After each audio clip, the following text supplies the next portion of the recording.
Good evening, everybody. Right. My name is Ella Petrovska, and I'm the principal here at Morley College. Welcome, everybody. It's fantastic to see so many of you here tonight. And for those of you who are new to Morley, please come back again. Look around at the end of the evening and see what we do. We're always keen to welcome new students to the college, and there is a magical array of courses here for you to enjoy. It's a great privilege to welcome Shami Chakrabarti here this evening.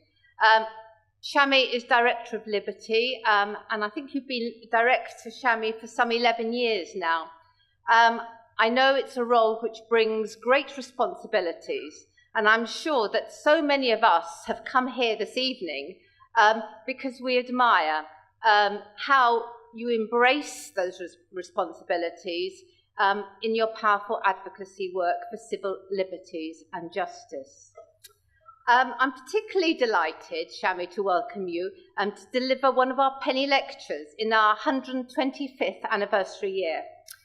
Penny lectures were how Morley started, in the cloakrooms of the Old Vic Theatre, just down the road from here. They were an expression of Christian socialist and other radical movements of the 19th century, and they were an expression of the beliefs about equality, that everybody, rich or poor, man or woman, should have a fair chance to reach their potential, and that education was a very powerful instrument for creating a fairer society and for equality, and for managing social change. So penny lectures were designed to stimulate new thinking, get people debating issues, be contentious, be brave, raise some of the challenging issues of the day. So you can see why it is perfectly fitting that Shami should join us this evening to deliver one of these penny lectures. Shami is principled. She's not afraid to stand up and be counted, and is an important force during a time in which human rights are increasingly challenged. So I welcome you, Shami, to talk to us about your work and your book. Thank you.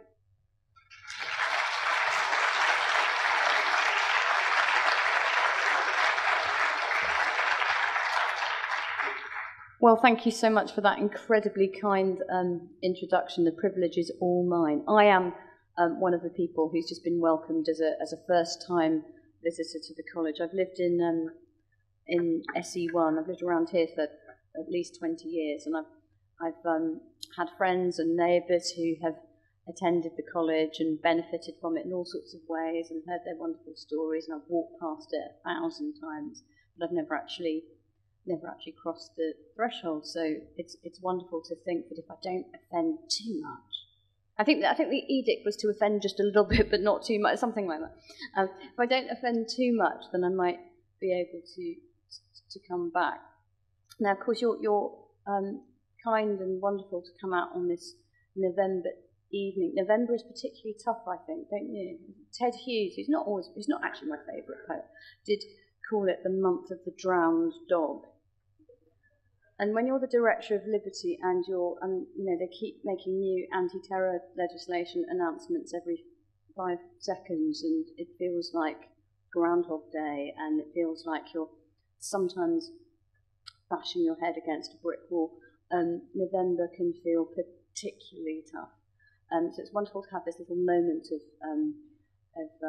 interesting potential respite in everything else that's going on today. You may have noticed a report was published that will be spun as an excuse for yet more powers, but is actually a bit of a scandalous revelation about how previous anti-terror powers were botched and not used. And yet tomorrow there will be a new anti-terror bill, a new blank cheque that parliamentarians will potentially sign on our behalf. And this will allow people's passports to be seized summarily by police officers or immigration officers at the border before they leave.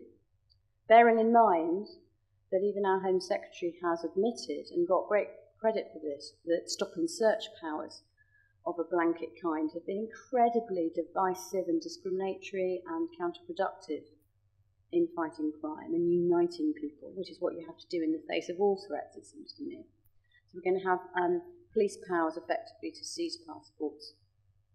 Essentially, it'll be young men leaving. And imagine the humiliation of being a young man in a group, and you all say that you're off to, to the football or to the stag night or whatever it is, but because of your race or your religion, you're not believed.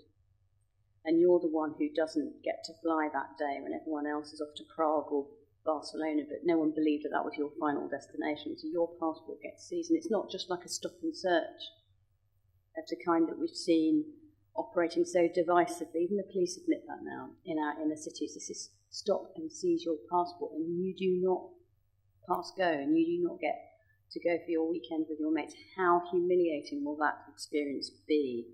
And will that power alienate more young people or actually prevent terrorism?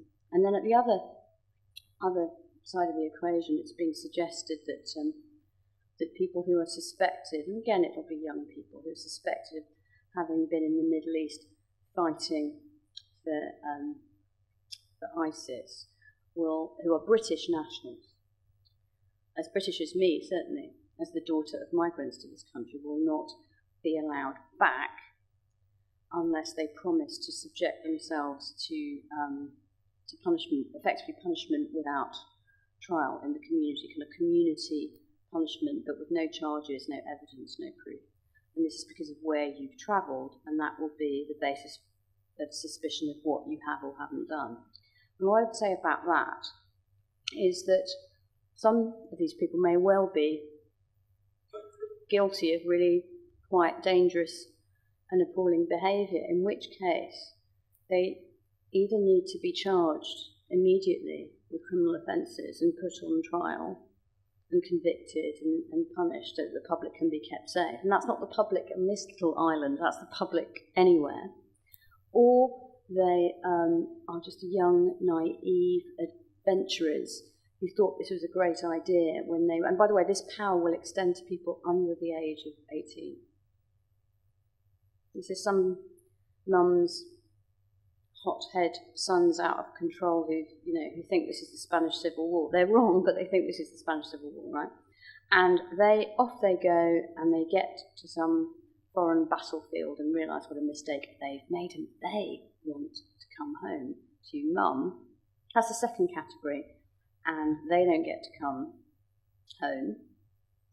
Or there's a third category about whom you just don't know. Because life is like that, and that's why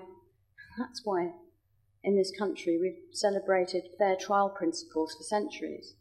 And mark my words, next spring, politicians of every persuasion, including those who will vote for this new legislation unthinkingly, will be celebrating Magna Carta. Right? The idea that you should have a fair trial before you're punished. Magna Carta, as the great Tony Hancock once said, did she die in vain? Oh, I'm glad that I'm in an audience that is a little bit familiar with, yeah. And then we found out just yesterday that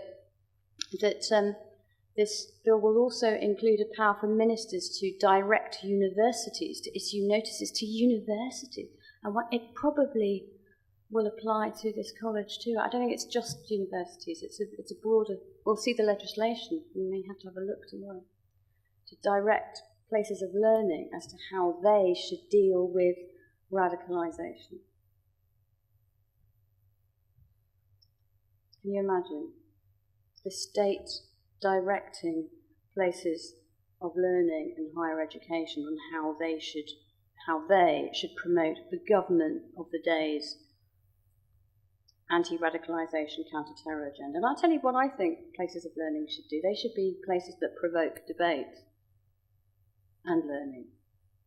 And that's the best thing that colleges and universities and schools in an open society can do to promote the cause of liberal democracy and human rights. Just provoke open debate and challenge, not be, frankly, madrasas for the government.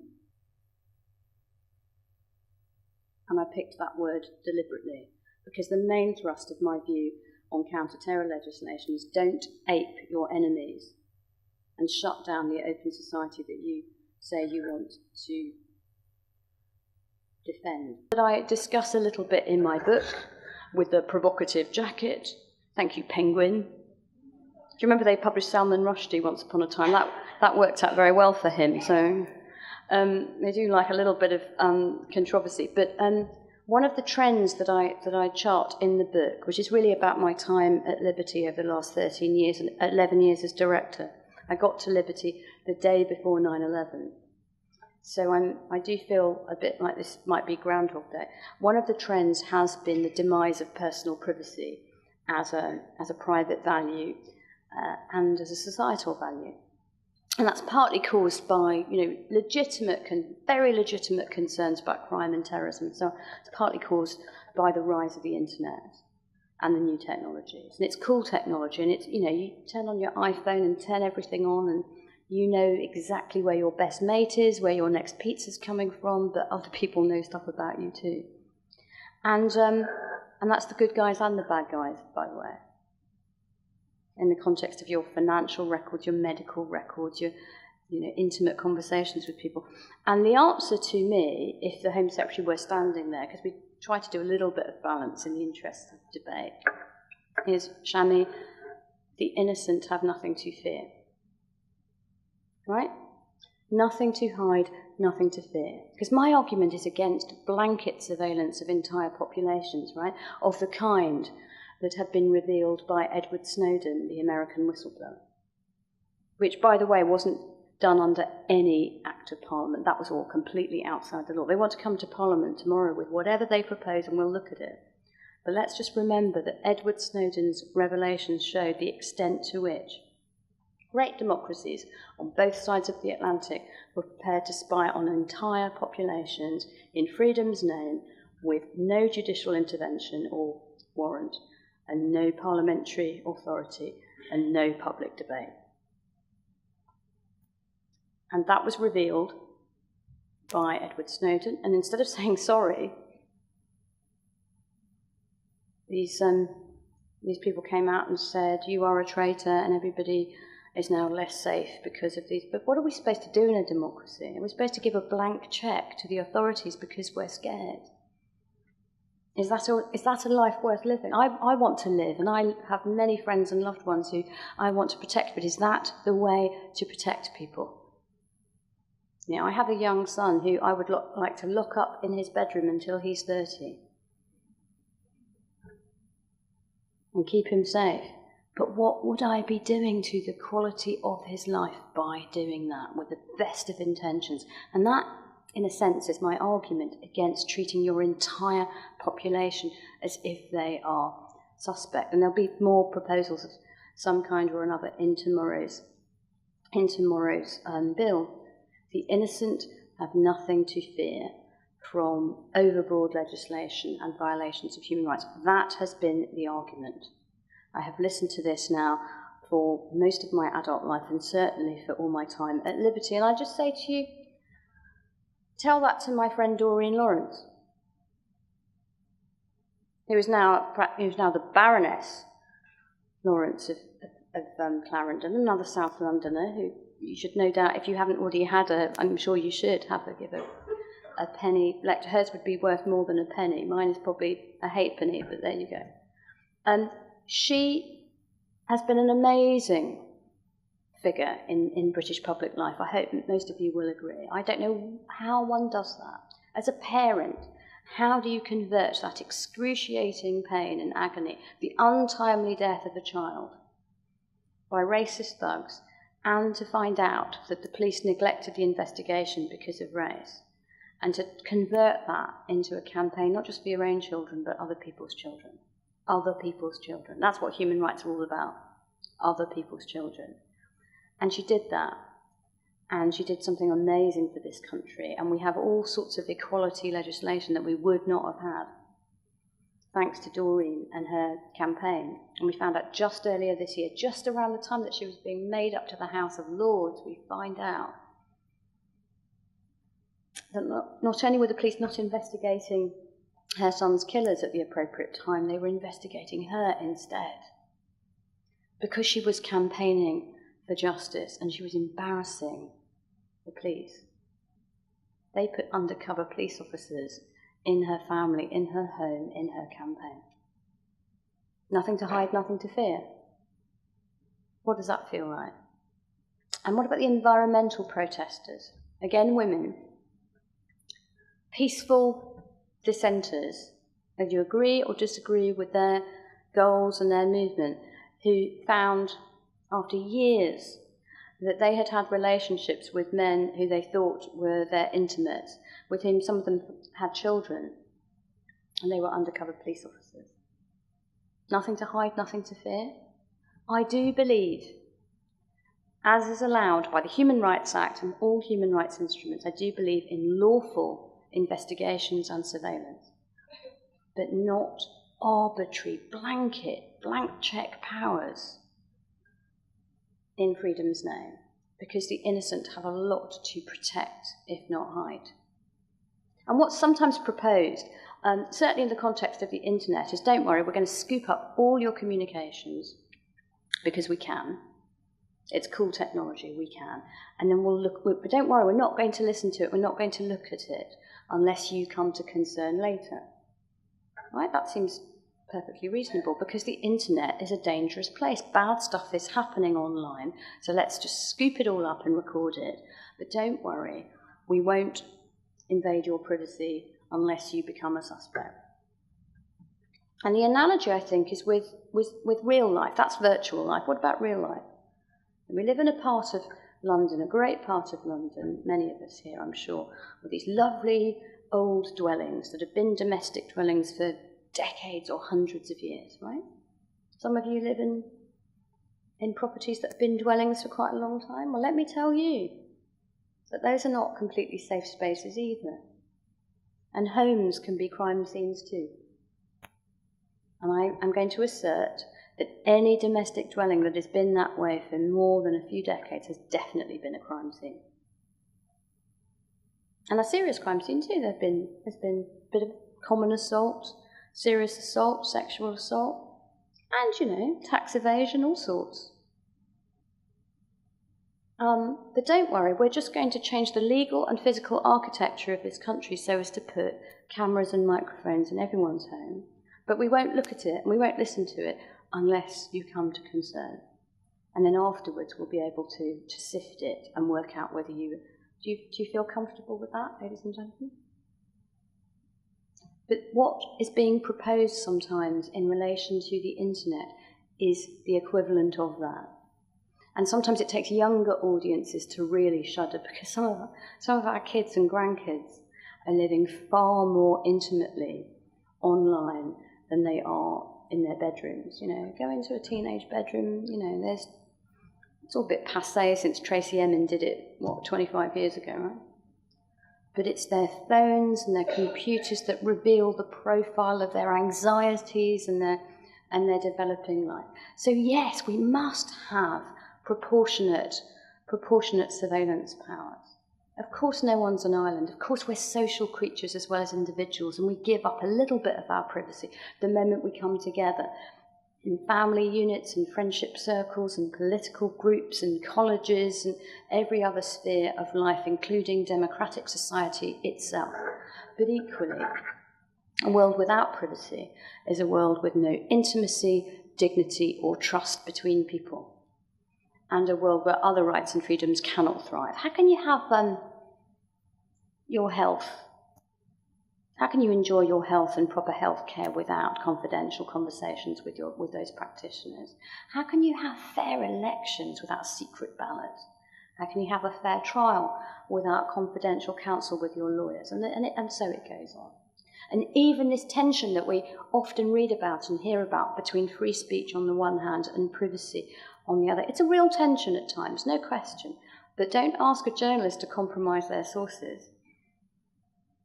And imagine how many people throughout history, well before the internet, have found themselves freer to speak and to write and to dissent, initially at least anonymously, than they would feel able to do if they identified themselves.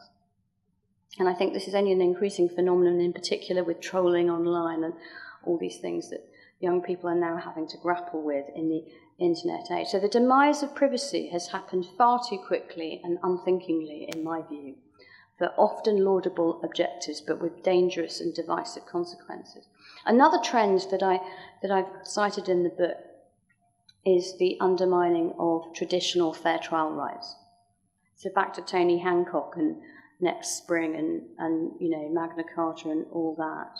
I have watched in my lifetime a complete shift away from the idea that you have reasonable suspicion for arrest, then you charge with evidence and you convict on proof, and at that point you punish people and you incarcerate them to whatever degree. I've seen an absolute seismic shift in that approach towards shortcuts and quick fixes and administrative bypasses of traditional fair trial rights, and they lead to terrible injustice. And I understand where it comes from.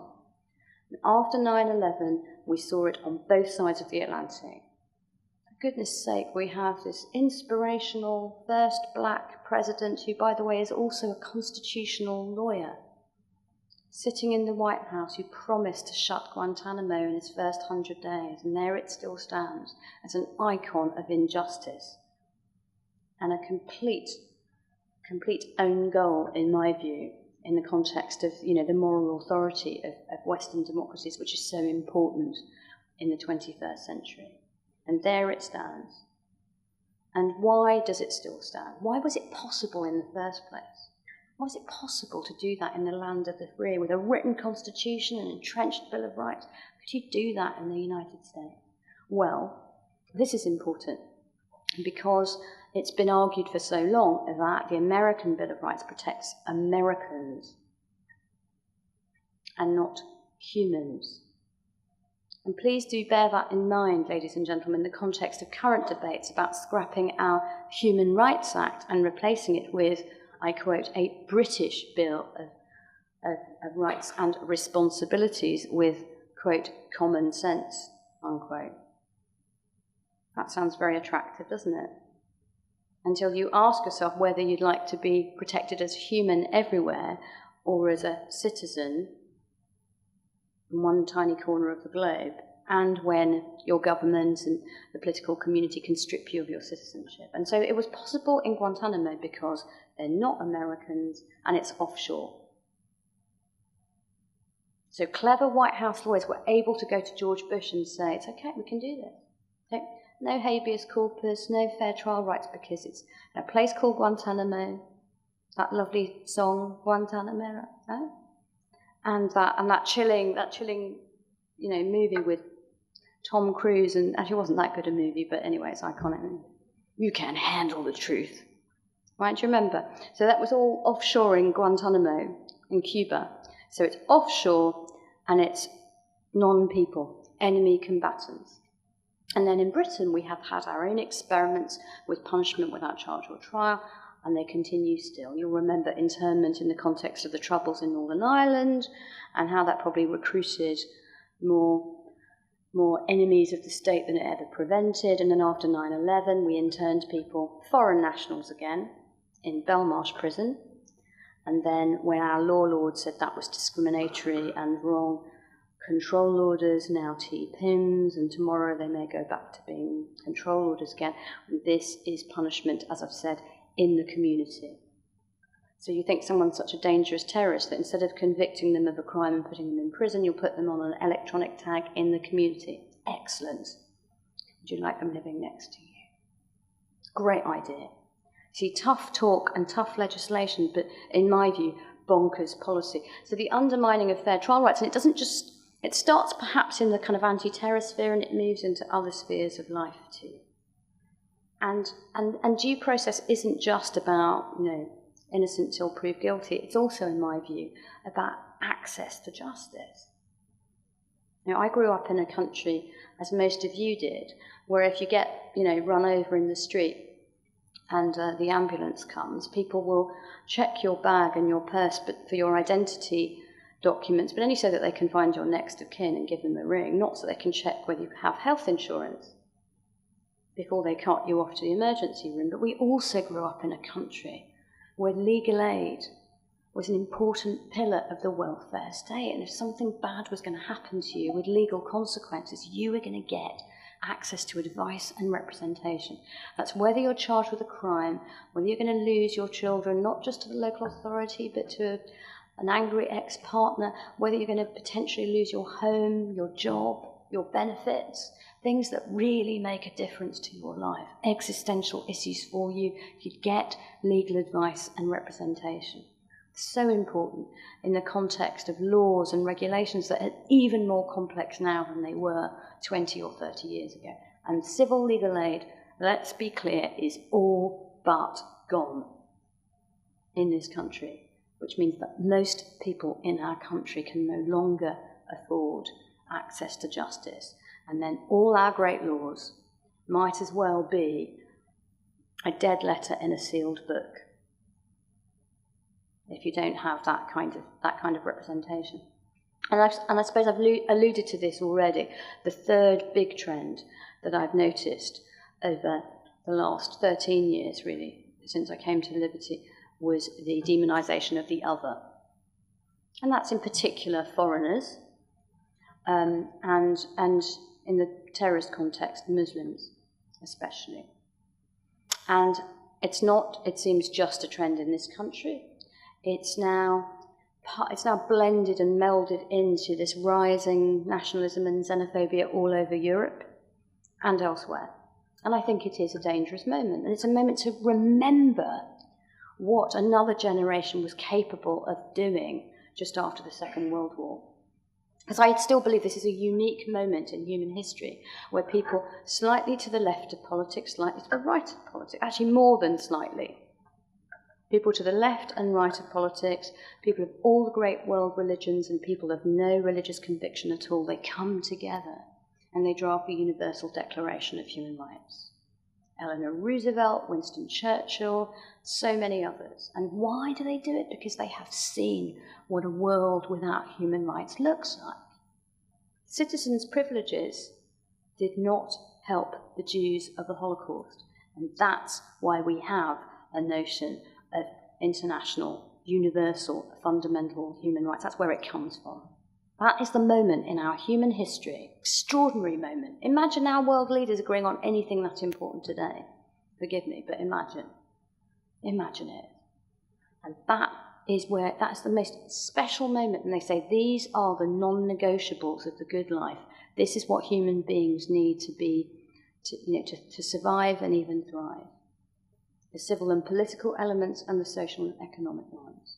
And so from my point of view as Director of Liberty, and now contained in our precious Human Rights Act, it's the rules against torture and slavery, and the right to protection of your life itself. It's the right to liberty under the law. That's not unfettered freedom, but it is the right not to be detained without charge or trial, and to certain procedural protections before you are locked up for a long time, and the right to a fair trial, and the right to respect for your private life and your family life and your correspondence we've discussed. It's freedom of thought, conscience and religion, which in my view must be the right to the faith of your choice, the right to no faith at all, and perhaps most importantly, the right to be a heretic in any faith community. Incredibly important, a dissenter within a faith community. That young woman, so many years ago now, Sikh woman in Birmingham who wrote a play called Beshti or Shame about rape within her community, and there was a great big uproar and the play was shut down. And the police advised the theatre that it's better to shut it down instead of protecting the artistic freedom and the cultural freedom of that writer and the people who wanted to see the play. And, so that's a heretic that is just trying to move the debate on. And that's sometimes gay people in a faith community, that's sometimes women in inherently patriarchal both communities, or just somebody who wants to interpret a text in a different way.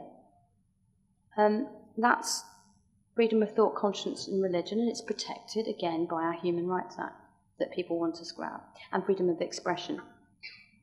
My speech is free, it would seem, but yours is a bit more expensive, at least for a couple of minutes until we get a debate going.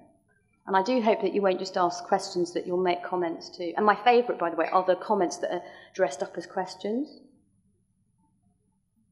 And of course, that's really easy to do. All you have to do is raise your voice at the end a little bit, like the French or the Australians. That's great. I love it. And sometimes people go really, really long and then go, oh shit, I better turn it into a question in a hurry. But no, we'll be pithier and we'll get more in. So to free speech, essential in a democracy, freedom of association, and you know what? The most important human right of all, in my view, equal treatment under the law. Now, why do I say that when I've just been talking about torture and slavery? Why do I say to you that equal treatment is the most important human right of all? Why?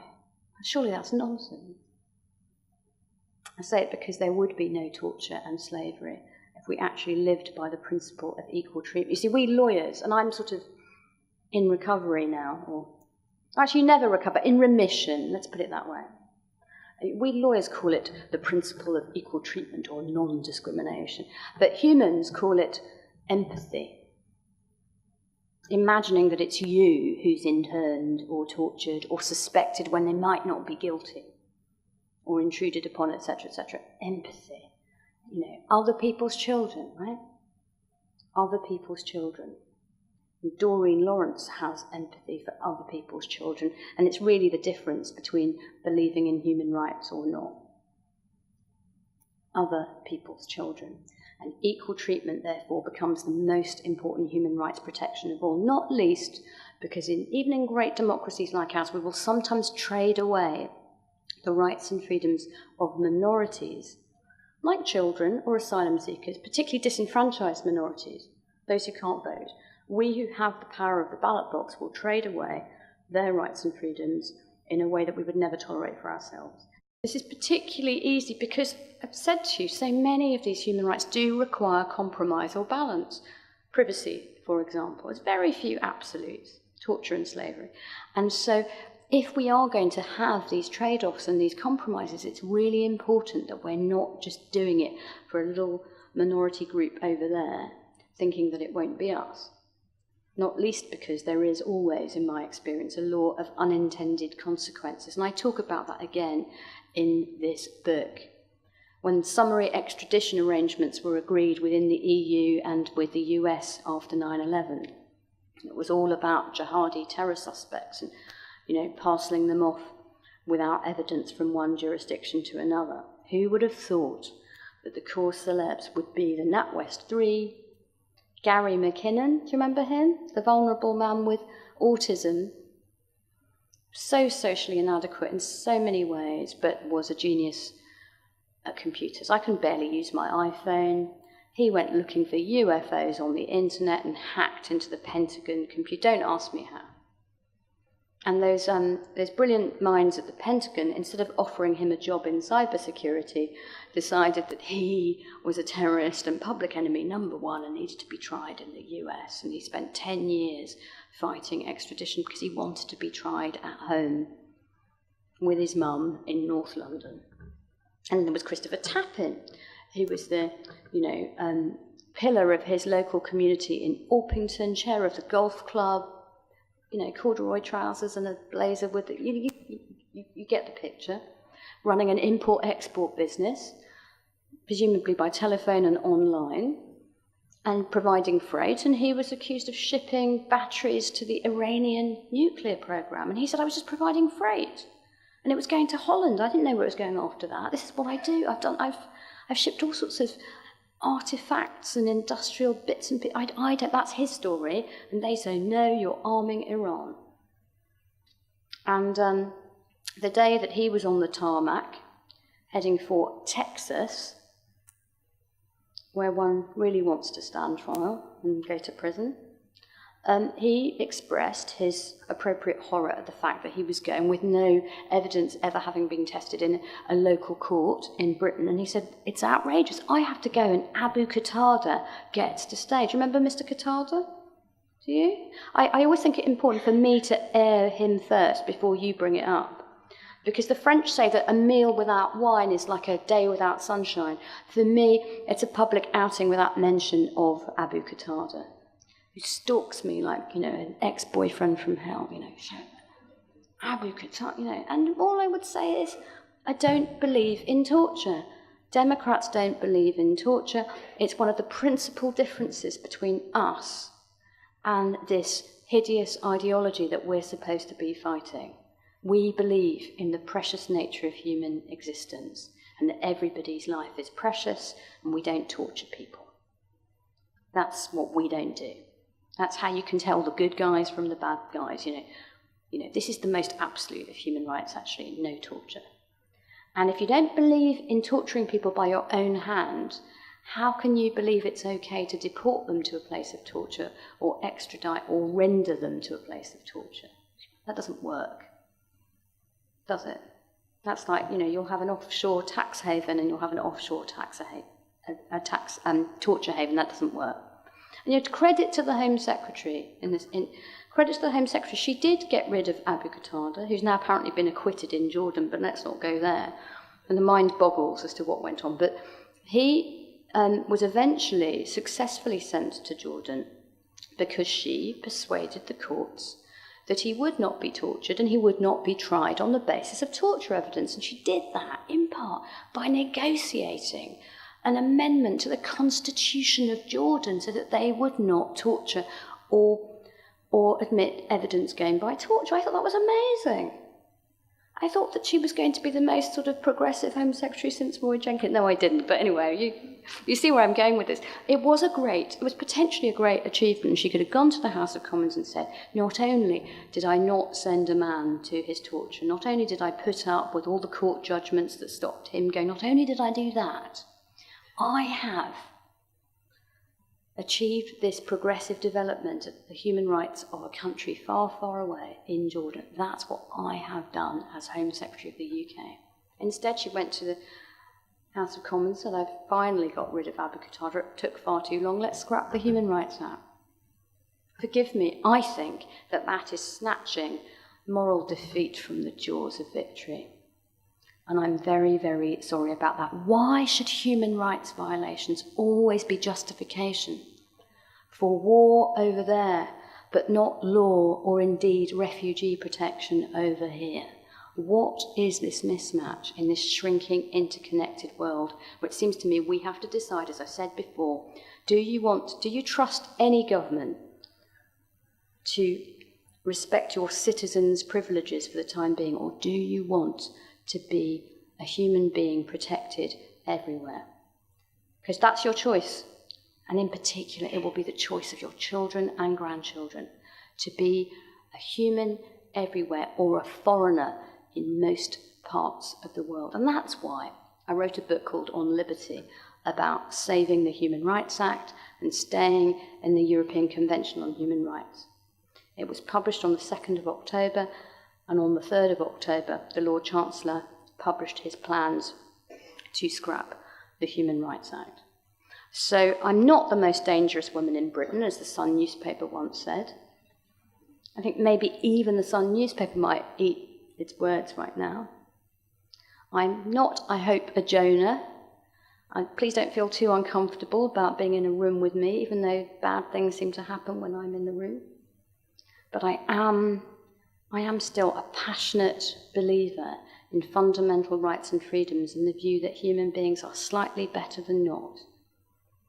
And that our strength, whether it's our liberty or our security, comes from remembering that and protecting our own children and those of other people. I'd like to end, I know that I'm not speaking predominantly to a legal audience, but I'd like to end with not my own words, but those of perhaps the greatest English judge of modern times, the late, great Lord Bingham, Tom Bingham. And this year is Liberty's 80th birthday. Not 125 years, I'm afraid, but, and aren't we looking good, by the way, on Botox and 125 years? But only 80 years. We're whippersnappers, founded in 1934 because hunger marchers were duffed up by the Metropolitan Police in Hyde Park. That would never happen today, of course, you understand. So Tom Bingham addressed a conference at Liberty in Methodist Central Hall 5 years ago, and far more eloquently than I set out what all your rights and freedoms are. No torture, free speech, fair trials, privacy, freedom of thought, conscience and religion, equal treatment, and so on. And he ended like this. Which of these rights, I ask, would we wish to discard? Are any of them trivial, superfluous, unnecessary? Are any of them un-British? There may be those who would like to live in a country where these rights are not protected, but I am not of their number, nor am I. Thanks for listening.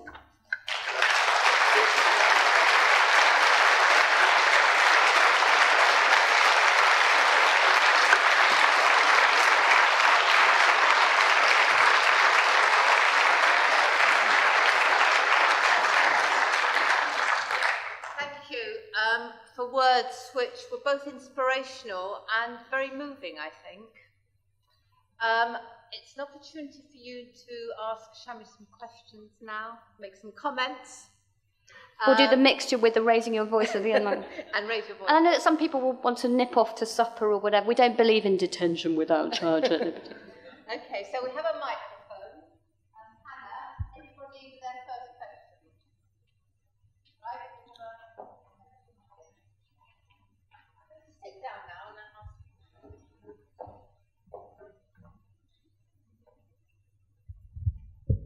Hello, could I just say that I've admired Shami Chakrabarti for some time. Very good to be in the same room. And one of the things I've always admired is the balance. In other words, not the kind of completely fluffy thing that says, oh, well, you know, nobody's really under any threat. We don't need to do anything about it. You do understand very much that we do have to do something about it. And I think this is a comment, and I'm not even going to try and raise my voice at the end, but it's really to give you a little point, which I'm sure you already know, but a great argument that I think you could use today particularly, and that is that when you try to make this broad sort of picture of a broad brush thing of bringing everybody into being a suspect and then gradually trying to prove that you're not, which is really what they're doing with all of this internet stuff, etc., you're using so much resource that the real baddies can slip through the net. Now today they were saying in Parliament, I saw part of the debate, that there are limited resources, bound to be limited resources for the security forces, etc. And if they find that somebody suddenly sounds more suspicious, then they have to give up something else, some of the less suspicious ones, in order to do it, to which I thought, exactly. And they didn't do that. And these people ended up slipping through the net in that awful thing that happened in Woolwich. So I think that there's a powerful argument to say that when they use the argument, oh, but you can't have what you say because people need protected, we would actually have been much better protected if they had not been wasting all their time in this enormous broad brush thing of treating us all as suspects.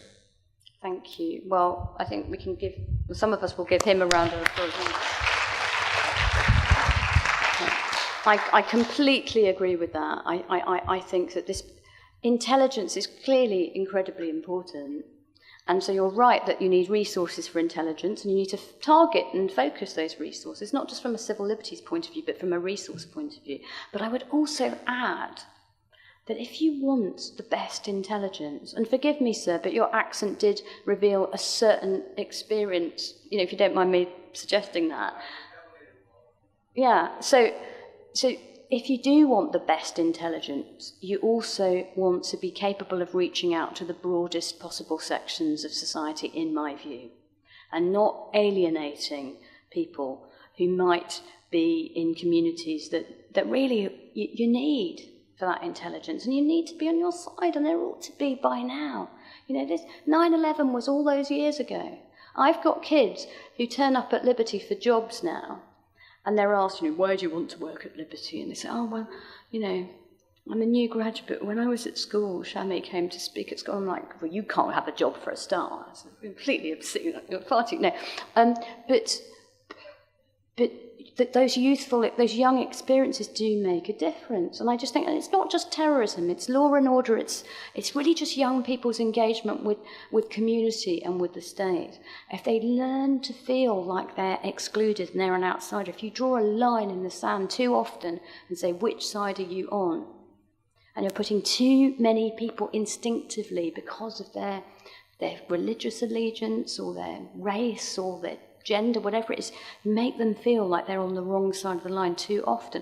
That's not good for society, but I don't believe, sir, that it's going to be good for having the best intelligence either. Does somebody else have a point or a contribution or a question? Yes, over here we have see, this is Morley College, we have a woman now, it just happens. There's no need for any kind of skewing of the chairing. Okay. 9/11, I'm glad that you've mentioned that because it is relevant. And at the time when it was, this is a terrible disaster going on, why didn't anybody, especially world leaders, say, what is going wrong, what's your problem and how can we solve it? So that yesterday, when the news came on that David Cameron was doing his usual thing in the name of defence, and I was thinking, this is not defence, this is, you're on one side and we're on the other, and we're going to get you back, or something like that. Whereas really, if you want to be a world leader, surely you should be, we as people could be demanding this, I think, I would like to, say, why can't you come up with some solutions and ask what is the problem and what can we do to sort it out? Thank you. Thank you very much. I touched on this just a little bit when I reflect in the look at me shamelessly plugging the book. No, but because I had to in writing this, and I've not written a book before, I had to think back to this whole episode in my life. You know, this has been, you know, I've never worked in one place for this long. So I was, you know, still youngish, you know. It's funny, isn't it? One minute you're up and coming, and the next you're practically been and gone, but there you go, it passes in a heartbeat. I was still considered a youngish woman in those days, and on various lists, you know. And I remember those moments around 9/11, because 9/11 was my second day at Liberty, and I'd left the Home Office and I'd gone to work. I am a Jedi Knight who started on the dark side of the Force. And as I recall it, and it was a very strange moment to be in transition, but I remember some early pause for thought, I think. I can remember just the first couple of days, people reflecting on, how did this happen? And don't get me wrong, that was a shocking moment. And I'm not going to get into the competition for victimhood about life is cheap and people dying all over the planet all the time. This was clearly as big a shock to the American psyche. And at the time, it probably was the only world superpower, the United States. It's probably not true anymore now, but it probably was at the time. And they hadn't experienced this probably since Pearl Harbor. So it's going to be an amazing shock to the psyche. And I remember just in the early days, kind of pause for reflection. Why do they hate us so much? What is going on here? What are the things that we should be thinking about in terms of our place in the world? And you know, geopolitics and the Middle East. There's so many difficult, complex things to think about. And then what I think happened was that stopped. And I do think there was political opportunism, frankly, on both sides of the Atlantic. And then the war on terror began. And I think, I'll just say one thing about the war on terror. I do take terrorist threats very seriously. And by terrorism, I mean politically inspired violent crime. That's my terrorism, whereas actually the legal definitions of terrorism that we have are much broader than that, to do with threats or actions against people or property for political or ideological motive anywhere in the world. I mean, it's really, the current definition is very, very sweeping, and GM crop protesters, or, you know, and then we've got speech offences and all sorts of things. But I'm talking about politically motivated violence and serious violence. And I think that this whole war on terror concept was a really, really dangerous idea, not because you don't want to deal with these threats, but the war, I mean, I personally believe in law and order, And if people commit murder, including mass murder, call me old-fashioned, I think you prove it, and you try them and you convict them and you put them in prison to keep people safe. And the beauty of doing that is if you've done it and you've made your case and you've proved your point and you've done it fairly, then I believe most people are decent and most people don't believe in murder anywhere in the world, actually. Then you'll find that people will not rush to support, the victim of this terrible injustice. They will go, But equally, if you're just, banging people up without trial or declaring war on abstract nouns, you're doing something that will not ultimately command that kind of legitimacy and global human support.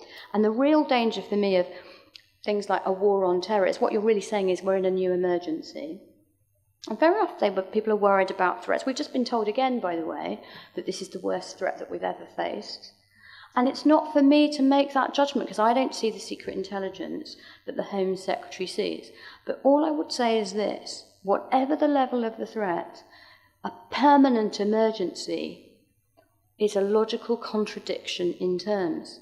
However serious the threat, if you declare a permanent state of emergency, that is a new state of being, and you have suspended your rights and freedoms and your way of life indefinitely.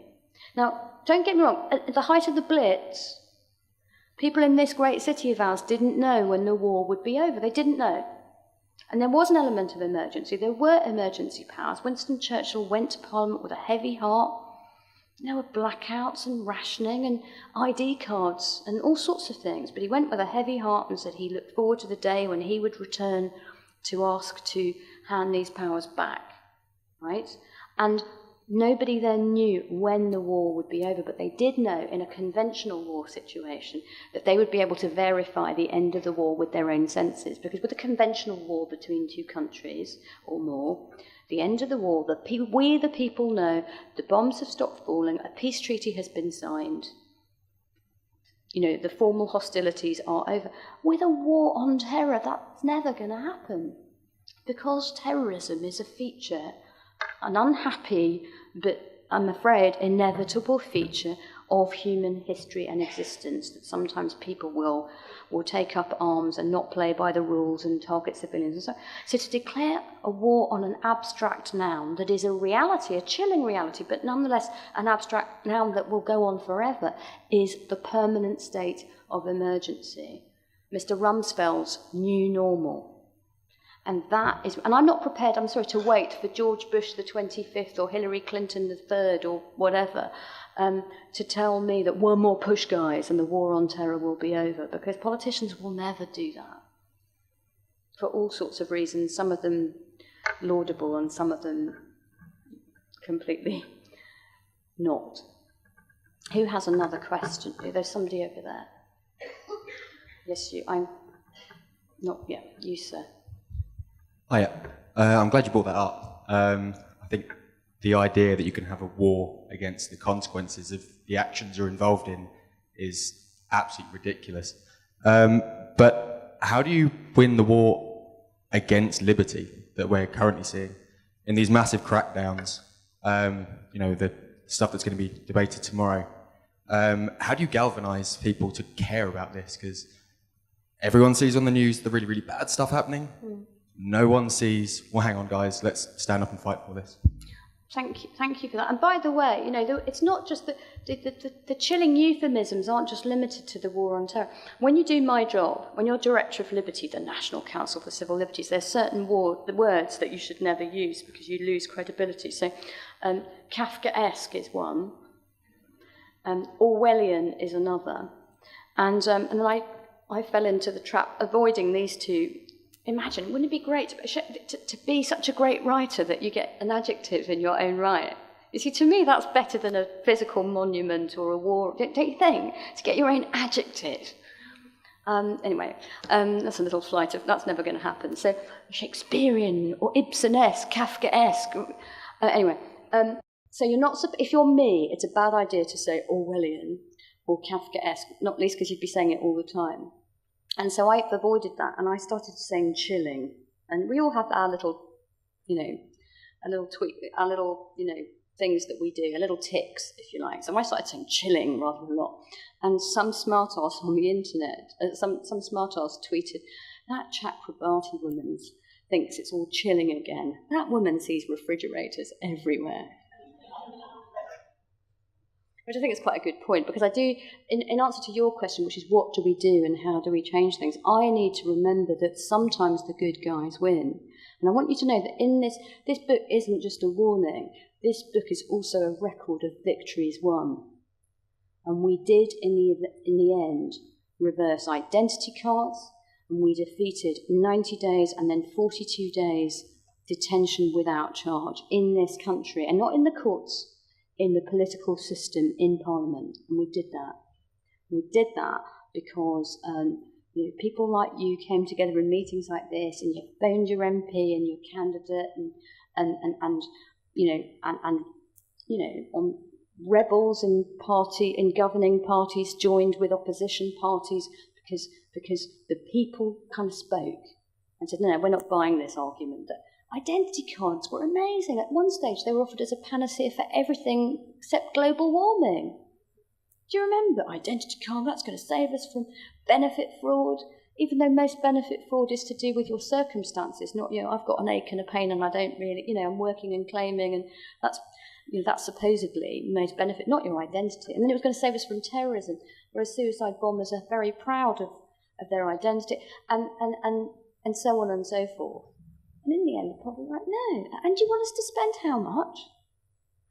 And time and again, and even with this internet snooping thing, even when people are scared, there is skepticism, and it's kind of 50-50 at times, on this, because people do actually value their privacy. They do, and some of these communications companies that have felt like they had to do these dodgy deals outside Parliament with governments, they're kind of a little bit spooked by this now, if you pardon the pun, and they've started speaking out because they're worried that people will take their business elsewhere, and someone will invent a different search engine that is marketed on the basis that this is the privacy-friendly search engine or social media network or whatever. So I think what we have to do is, A, inform ourselves, read the Human Rights Act that everybody's slagging off, and see, as Tom Bingham suggested, what the problem is. Okay? The problem is it irritates powerful people, frankly, whether it's big media companies who don't believe in the right to privacy, I wonder why, and governments who don't like being held to account. That's the problem. But read what your rights and freedoms are before people take them away, and then I don't care what political party you support, but tell your candidate, your MP, your local authority that this stuff matters to you. Register on their radar. They are sensitive to it. They are elected after all. They underestimate us, and we need to help them snap out of it. I don't want them to think that everybody who cares about politics is xenophobic or nationalistic, or that that's the only motivation for becoming involved and becoming curious and becoming demanding. I think that there are other challenges and other voices that need to be heard. So but the Orwellian thing, shouldn't use words like Orwellian, but to me, Orwellian isn't just about how many cameras you have in the street. We probably have too many. To me, Orwellian evokes his great essay, The Politics of the English Language. Do you know it? You look it up, it's not very long. The Politics of the English Language, where he writes about how the abuse of language is what leads to the contortion of ideas and the abuse of people. And I ask you to consider not just the war on terror, but extraordinary rendition. Do you think that was beautiful singing or wall plastering? No, it wasn't. It was kidnap and torture in freedom's name. And waterboarding? Was that a seaside sport in Corfu on a little boogie board? No, it wasn't. It was drowning suspects to extract confessions and intelligence from them. And so it goes on, And back to how we win. Sometimes we have to call it like it is, and they call it the Communications Data Retention blah, blah, blah bill, 2000 and whatever, and we say the Snoopers Charter. And you say it again and again and again, and you call it like you see it, and you come together in groups, bigger and bigger and bigger, and say, we care about this, and we know what you're up to, and we want to have a debate about this, thank you very much. And in the end, you've got even politicians going, yes, about the Snoopers Charter, it isn't really. And then you've half won the argument, and then you haven't got so far yet to go. I've got to do a bit of Shelley. Rise like lions from your slumber, in unvanquishable number. Shake your chains to earth like dew, which in sleep had fallen on you. Ye are many, they are few.